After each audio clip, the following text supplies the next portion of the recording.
أعوذ بالله من الشيطان الرجيم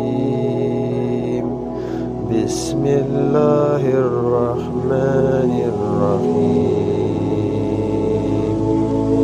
السلام علیکم ورحمۃ اللہ وبرکاتہ۔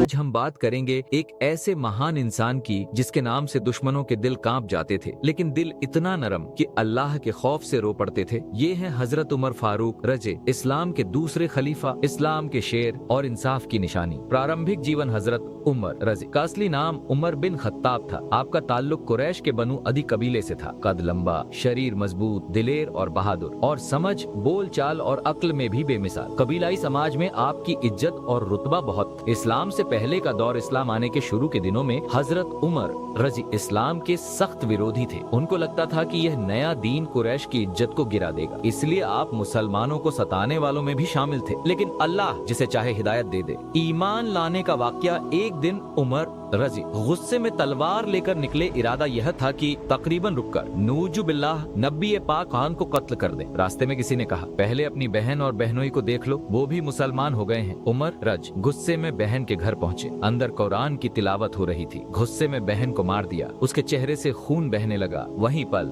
دل کو بدل دینے والا تھا۔ خون دیکھ کر دل پگھل گیا، غصہ ختم ہو گیا، اور آپ نے کہا، مجھے وہ قرآن سناؤ۔ بہن نے کہا، پہلے پاک ہو جاؤ پھر سنو گے۔ غسل کے بعد جب آپ نے سورہ طٰہٰ کی آیتیں پڑھی، دل میں ایمان اتر گیا، آنکھوں سے آنسو بہنے لگے۔ آپ نے کہا، میں گواہی دیتا ہوں کہ اللہ کے سوا کوئی معبود نہیں، اور محمد آس اللہ کے سچے رسول ہیں، اور اسلام وجے ہو گیا۔ ہجرت، جب سب مسلمان چھپ کر مکہ چھوڑ رہے تھے، عمر رضی نے سب کے سامنے کہا، جس کی ماں چاہتی ہے کہ وہ روئے، جس کے بچے یتیم ہوں وہ آ جائے اور عمر کو روک کر دیکھ لے۔ کوئی نہیں آیا، کیونکہ یہ عمر تھے۔ خلافت اور انصاف، حضرت ابو بکر رضی کے بعد حضرت عمر رضی خلیفہ بنے۔ ان کے دور میں فلسطین فتح، شام فتح، مصر فتح، ایران و عراق فتح، اسلامی حکومت بہت بڑی ہو گئی۔ لیکن سب سے بڑی بات تھی انصاف۔ عمر رضی کہتے تھے، اگر دجلہ ندی کے کنارے ایک بکری کا بچہ بھی پیاسا مر گیا تو قیامت کے دن عمر سے پوچھا جائے گا۔ راتوں میں چھپ کر غریبوں کے گھر راشن پہنچاتے تھے، اپنے ہاتھوں سے بوری اٹھاتے تھے، کیونکہ وہ اللہ سے ڈرتے۔ آخری وقت ایک دن فجر کی نماز میں آپ کو خنجر سے گھائل کر دیا گیا۔ کئی دن تک تکلیف میں رہے، لیکن ہونٹوں پر بس ایک ہی دعا، میرا رب مجھ سے راضی ہو جائے۔ آخری خواہش، مجھے میرے نبی ابا اور میرے بھائی ابو بکر رضی کے پاس دفن کرنا۔ حضرت عائشہ